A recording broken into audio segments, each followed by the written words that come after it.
With 27 features since 2008, the Marvel Cinematic Universe has given fans some truly superlative film-going experiences. Some of these movies are absolute gems. But today, we are here to see which are better off left unwatched in your next marathon.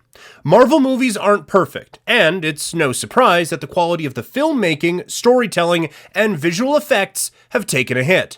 But today, we are here to discuss only those Marvel movies that have very underwhelming plots, uninteresting characters, or just untapped potential.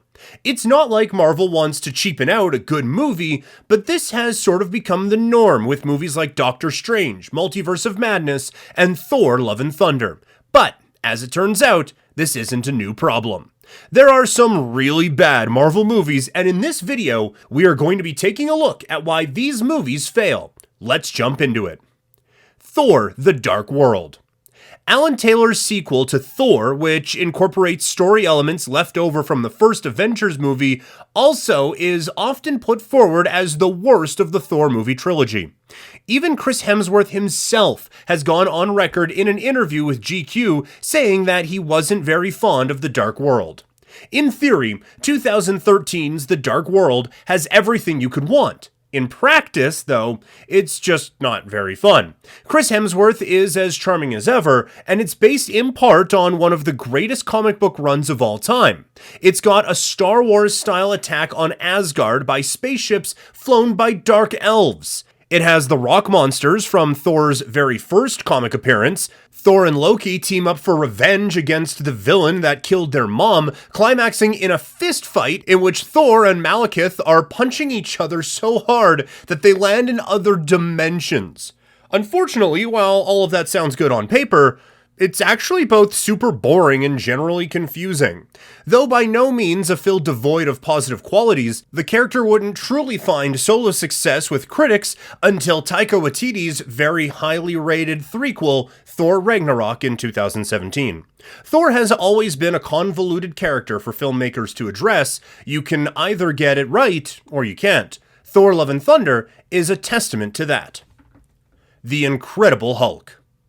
When Nick Fury showed up at the end of Iron Man, hinting at the idea of a full-on shared universe of superhero movies, fans were thrilled. And then The Incredible Hulk hit theaters a month later to prove you should be careful what you wish for.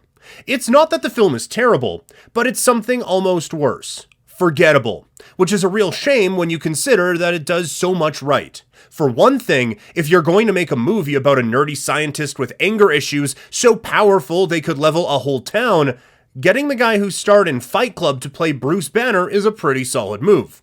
Edward Norton is in the role of Bruce Banner in the movie and does a typically great job, yet would not make it into the first Avengers movie, in which he was replaced by Mark Ruffalo. Another misstep on part of the filmmakers was not realizing that they didn't have to flush out Banner's entire origin story. Tying the Hulk's origin into Captain America and the Super Soldier program was the first stumbling step towards building the full-on shared universe. In the end, less is more, so Ruffalo's take on the character was preferred. The Eternals. Critics praised director Chloe Zhao's Eternals for its inclusivity and ambition, but story-wise, it didn't live up to the hype. Unlike the vast majority of MCU movies, Eternals is a little too much like homework. With more than a dozen new heroes and villains, the film feels somehow overstuffed and meandering at the same time. Despite some big names in front of and behind the camera, the cosmic epic turned out undercooked. Discussions over whose fault will likely continue for some time. The consensus in the Hollywood trades was that Oscar winner Zhao was hamstrung by having to adhere to Marvel's strict formula. That seems to be a recurring problem with superhero movies for the MCU. If you let a director like Mark Webb or Christopher Nolan have their take on a character, they are likely to bring in dynamic storylines that could loosely tie in with the overarching plot. Allowing no creative freedom and always using movies as a springboard for successive movies will only lead to more confusion and underwhelming stories. This is the problem with The Eternals. While the movie teases some exciting future projects, Eternals on its own is a convoluted mess that ranks embarrassingly low in the MCU standings. Iron Man 2.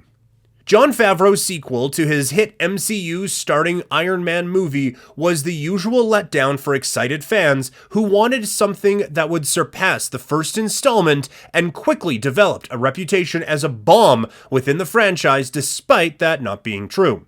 Sam Rockwell dancing across the stage to present his army of Iron Man drones is endlessly delightful. But there's a lot in this movie that doesn't involve Justin Hammer busting a move, and that's where it fails to measure up. Hammer and Whiplash both serve as evil versions of Tony Stark, bringing unnecessary complications to the story. Even worse, the scene when Stark goes down into his basement with a particle accelerator to somehow build a new element might be the goofiest thing in the entire MCU, and those movies have a talking raccoon from space. At the same time, Iron Man 2 was a confident stride towards the full MCU, introducing the Black Widow and War Machine, and even teasing Thor's arrival in the next film. There's a lot there to like, and even if it's outweighed by the bad stuff, we'll always have Justin Hammer's dance moves. Thor. Iron Man 2 might have been the first big step towards fleshing out the Marvel Universe, but Thor was the first time we got to see its scope in action. With Thor, we got Asgard in all its glory, complete with a rainbow laser bridge and epic battles against frost giants. It even gave us a Viking god robot with a face made of deadly lasers. And it introduced arguably the best villain in the whole MCU, Loki. Like Thor: The Dark World, though, the original Thor film somehow ended up feeling like less than the sum of its parts. It should have been great, but ended up merely okay. The movie introduced iconic mainstay characters and actors, such as Tom Hiddleston as Loki and Jeremy Renner as Hawkeye, not to mention setting up a great deal of the incredibly successful first Avengers movie. Despite all of this, though, people found that it doesn't contribute enough to the story for it to be legitimate, and many reviews place it near the bottom of the MCU's overall output. I feel that most Marvel movies these days try to be too ambitious because of this, and they end up suffering. But that's just my take on the matter. Let me know what movies you think deserve to be on this list. Do you also think that Marvel movies these days are too focused on longevity that they can't chum out a decent story? Let us know in the comments below. And while you're down there, consider subscribing for more content like this, and as always, thanks for watching.